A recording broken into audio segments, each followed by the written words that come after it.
Vendredi 17 décembre 2021, le Conseil de ville de la municipalité de Sainte-Catherine-de-Hatley a adopté le budget en vue de l'année 2022. Nous avons pour nous en parler le maire de Sainte-Catherine, M. Jacques Demers. Monsieur Demers, bonjour. Oui, bonjour. Alors, Monsieur Demers, on avait déjà parlé un peu dans notre dernière entrevue au niveau du Milan qu'on appelle donc de la taxe, la fameuse taxe foncière. Ça reste somme toute assez stable, une légère augmentation. Mais ce que j'ai trouvé intéressant dans les chiffres que vous m'avez envoyés là, ce matin via le Bureau des finances de Sainte-Catherine-de-Hatley, c'est de voir l'évolution au fil des dernières années pour une maison à 350 000 dollars. En 2019, la dite maison payait, là, quand on inclut absolument tout, 1810 dollars. C'est monté jusqu'à 1847 en 2020. Et là, en 2022, on est à 1706 dollars pour la même maison de 350 000. Donc, Voilà. vous faites partie de ces municipalités qui, au fil du temps, taxent de moins en moins. Oui puis non à cette réponse parce que dans les faits, les personnes qui habitaient cette même maison-là de 350 000 en 2019 habitent probablement aujourd'hui une maison de 500 000. Pourtant, ils n'ont pas déménagé, ils n'ont pas bougé, ils ont les mêmes murs, le même plafond, mais les valeurs foncières ont monté l'année passée de façon relativement importante. Elles ont monté dans les faits de 18 17,8 pour être juste. C'est en moyenne, certains plus que ça. Si on reprend notre maison de 350 000, nous, ce qu'on essaie, c'est que leur augmentation réelle dans la même maison puisse suivre une courbe plus normale. C'est plus facile quand on compare le 350 000 de 2021 avec le 2022, où ce que là, on va y voir une hausse qui va ressembler à 2,67 total. Alors, effectivement, quand on compare le 2021 avec le 2022, on passe de 1662 à 1706 dollars pour la dite maison là, de 350 000. Et à travers tout ça, évidemment, quand on regarde les dépenses qui sont annoncées dans le budget comme tel, c'est encore et toujours la sécurité publique là, qui est le gros morceau là, de la chose. Mais l'augmentation est somme toute raisonnable là, cette année de ce côté-là. Oui, c'est ça. C'est sécurité publique, on sait, on parle de tout ce qui est notre service policier et nos services incendies aussi sont inclus à l'intérieur de ça. Et on réussit à avoir quand même une certaine stabilité de ce côté-là. Alors, on parle d'un budget de 3,6 millions là, pour l'année 2022 et ça, c'est le budget global. Et là-dessus, donc, pour la sécurité publique comme telle, on est à 853 000 dollars pour ce volet-là. Au niveau de la voirie municipale, on prévoit une baisse des dépenses. On passe de 405 000 à 367 000. C'est comme un 40 000 là, de différence entre les deux. Qu'est-ce qui fait en sorte qu'on budgète à la baisse cette année pour la voirie? Dans le fond, c'est tout simplement comptable parce qu'on avait un 70 000 là-dessus qui était du rechargement des routes qui ont enlevé de cette section-là puis qui ont mis dans l'immobilisation. Maintenant, au niveau comptable, ils nous disent d'immobiliser du rechargement, étant donné que c'est un investissement à moyen terme. J'ose pas dire du long terme, mais du moyen terme.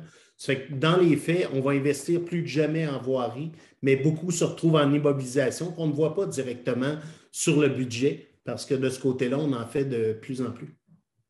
Au niveau des revenus, j'étais surpris de voir sur la petite ligne là, de prise en charge des routes une baisse de revenus. Est-ce que c'est parce que vous avez redonné des routes à Québec au niveau de l'entretien ou quoi que ce soit, ou si c'est ou si ce sont les gouvernements qui sont moins généreux avec vous? La deuxième réponse, dans le fond, oui, c'est ça, c'est que c'est des routes qui ont été cédées par le gouvernement il y a quelques années, des routes qui reliaient les villages, c'est-à-dire celles qui menaient vers North-Atlee, celles qui mènent vers Earthcliff, qui ne sont pas des routes à numéro, mais des routes qui, dans le passé, étaient détenues par le gouvernement jusqu'en, je vous dirais, c'est 92 ou 93. C'est le ministre Ryan, dans ce temps-là, qui avait fait la modification. Et c'est ces routes-là qui nous ont été cédées. Si on regarde le montant pour le nombre de kilomètres, maintenant, ça équivaut même pas au déneigement de ces routes-là. Pourtant, ça devait être des montants qui couvraient le déneigement et l'entretien des routes. Ça fait que c'est minime. On voit que de ce côté-là, il y a même une baisse cette année attendue rapport à ce qu'on avait dans le passé. On voit souvent la FQM faire des réclamations, la Fédération québécoise des municipalités, là, faire des réclamations au niveau du web, l'importance la fibre optique ou en tout cas d'Internet haute vitesse partout. J'imagine que ça aussi, alors, doit faire partie des récriminations que vous amenez de l'avant régulièrement, parce que là, les municipalités se sont fait avoir avec tout ça. Oui, ben, je vous dirais jusqu'en 2018, plus de 25 ans où il n'y avait eu aucune augmentation. Là, on a été d'en chercher un peu. Dans le mini-budget qu'il y a eu cet automne, il y a des sommes raccordées à ça. On n'a pas pu les mettre pour l'instant à l'intérieur du budget parce qu'on ne sait pas pour Sainte-Catherine ce que ça va donner.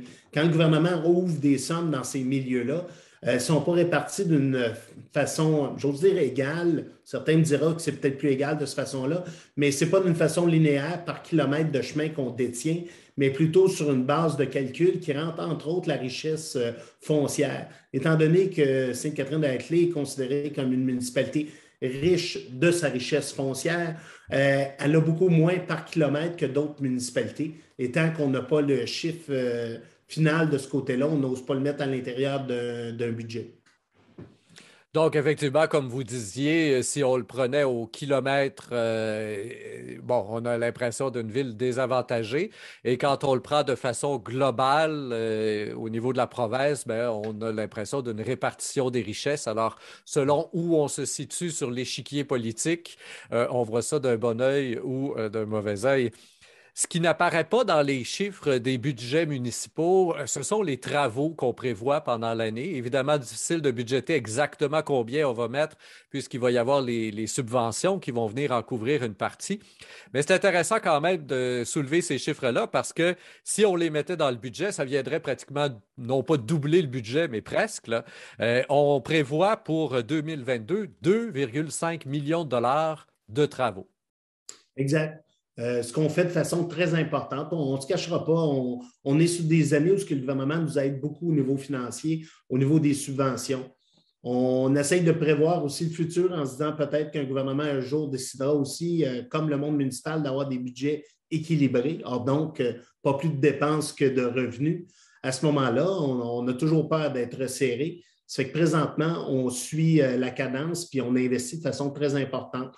Le 2,5 de cette année, c'est pas mal ce qu'on a investi aussi dans les 3 dernières années. C'est là où on veut se maintenir, où ce qu'on a devancé notre échéancier parce qu'on avait fait faire le portrait de notre municipalité au complet sur une période de 10 ans. On est un peu plus d'un an en avance sur les travaux qu'on devrait faire présentement grâce aux subventions qu'on va chercher. Et justement, c'est quelque chose qu'on n'a pas présenté là, cette année, que ce plan triennal d'immobilisation, je ne sais pas pourquoi, on dirait qu'il m'est passé entre les deux, c'est tombé entre deux chaises, je ne l'ai pas vu passer.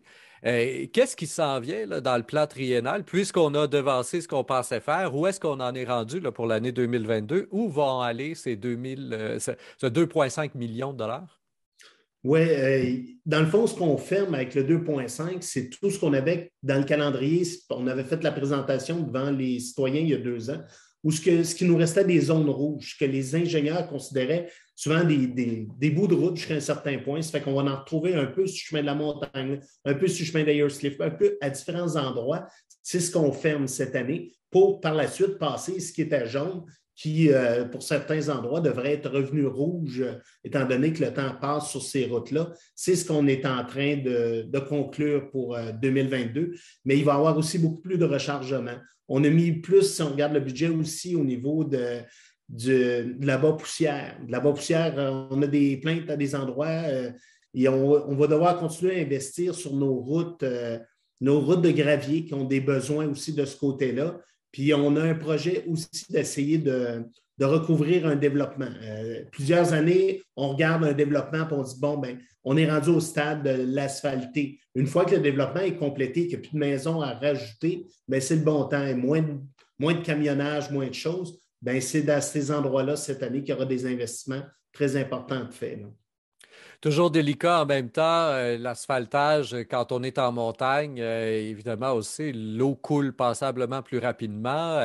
Et comment est-ce qu'on pense tout ça là, au niveau de la municipalité? Est-ce que c'est vraiment aux conseillers de le réfléchir ou j'imagine qu'on fait appel évidemment à des firmes d'ingénieurs, là, mais on a vu quelques exemples d'endroits finalement où l'asphaltage n'a pas nécessairement été un avantage, là. Oui, mais on est plus ouvert à de l'asphaltage. Je vous dirais qu'il y a quelques années, bizarrement, on était parmi les municipalités qui n'avaient pas d'urgence à asphalter. Là, on se rend compte qu'il y a des endroits où les pentes, justement, sont importantes, avec les pluies de plus en plus abondantes qui tombent, de l'érosion qui se crée dans ces pentes-là importantes, qu'on ne fournit quasiment pas à repasser le gradeur, à replacer la terre, à refaire les rouillères, à y amener aussi le calclo, c'est du calcium, dans le fond, là, qui est dépendu sur ces routes-là. Ben, une fois qu'on a l'asphaltage, on n'a plus ça à faire. Ça fait qu'on coupe la poussière, on coupe l'érosion, mais il faut qu'il soit très bien fait pour être sûr que l'eau ne reste pas, ne coule pas en bas, mais si la forme du chemin est correctement, ça s'en va dans les fossés. Ça fait qu'on est plus ouvert, j'ose vous dire, présentement qu'on l'a été il y a quelques années. On aurait aimé garder plus de chemin en terre, mais ce n'est pas toujours plus facile d'entretien, là. On voit que le budget est très équilibré et est dans la continuité finalement des budgets là, qu'on a vus dans les dernières années à Sainte-Catherine-de-Hatley. Et ce, malgré un renouvellement des membres du conseil. Et plusieurs nouveaux visages sont là. Au niveau des discussions que vous avez eues dans la préparation, là, est-ce qu'on attribue la continuité au fait que justement ils viennent juste d'arriver, donc ils n'ont pas eu le temps de s'approprier des dossiers, ou si c'est parce que selon eux, ce qui était fait avant était bien et donc on continue dans la même allée, là? J'ose dire que c'est un mix des deux. C'est sûr, quand on arrive au mois de novembre, puis au mois de décembre, il faut présenter un budget, ben on en prend puis on en absorbe, mais je sens quand même une équipe très dynamique de ce côté-là. Les gens sont là, ont bien hâte de s'approprier leur comité. Chacun a pris des présidences dans différents comités. C'est que je pense que la couleur de ce nouveau conseil-là, on devrait le sentir encore plus l'année prochaine. Ou ce que, d'après moi, ils vont arriver avec des propositions venant des différents comités sur lesquels ils se trouvent, puis des besoins qu'ils vont réaliser. Là, ils sont arrivés beaucoup avec des réponses, ils ont fait le tour des maisons une année électorale. Ils ont rencontré les gens, ils se sont dit, oh, il y a de la poussière à tel endroit, tel autre endroit, il y a des trous dans le chemin, il y a des calvettes à réparer, Puis quand on a répondu à ça en voyant ce qu'on avait comme plan du côté routier, ben, ça semble avoir répondu présentement à leurs besoins, mais eux autres sont en attente. Ils veulent voir le résultat de ça. Puis je pense qu'au cours de la prochaine année, ben, on va avoir un autre budget à préparer, puis devrait leur donner plus leur couleur ou même leur vision pour la municipalité. Y a-t-il des investissements majeurs dans certaines choses qu'ils vont vouloir avoir? Bien, ça va être en préparation. L'année 2022 va surtout, d'après moi, être pour donner la couleur du nouveau conseil.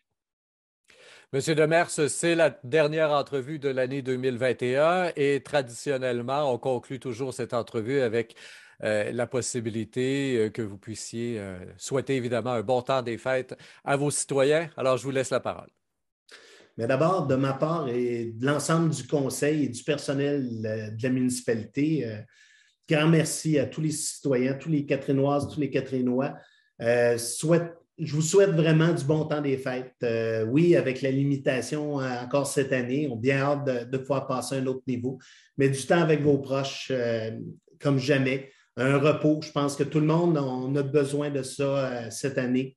Puis encore, de ma part, un grand merci de la confiance que vous avez fait lors des dernières élections. Très, très apprécié. Puis je vais être là pour prouver que vous n'êtes pas trompé du mieux que je peux. C'est que merci beaucoup et passez une belle fin d'année et une magnifique 2022. Merci.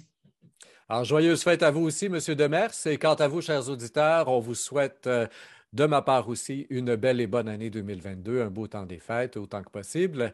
Je vous invite, comme toujours, à faire circuler cette entrevue sur le budget 2022 de la municipalité de Sainte-Catherine-de-Hatley. Vous pouvez la repartager sur Facebook, Twitter et autres réseaux sociaux. Vous pouvez aussi vous abonner à la page au microphone pour recevoir les alertes lorsqu'il y a des nouvelles entrevues qui sont déposées. Au microphone, Rémi Perra.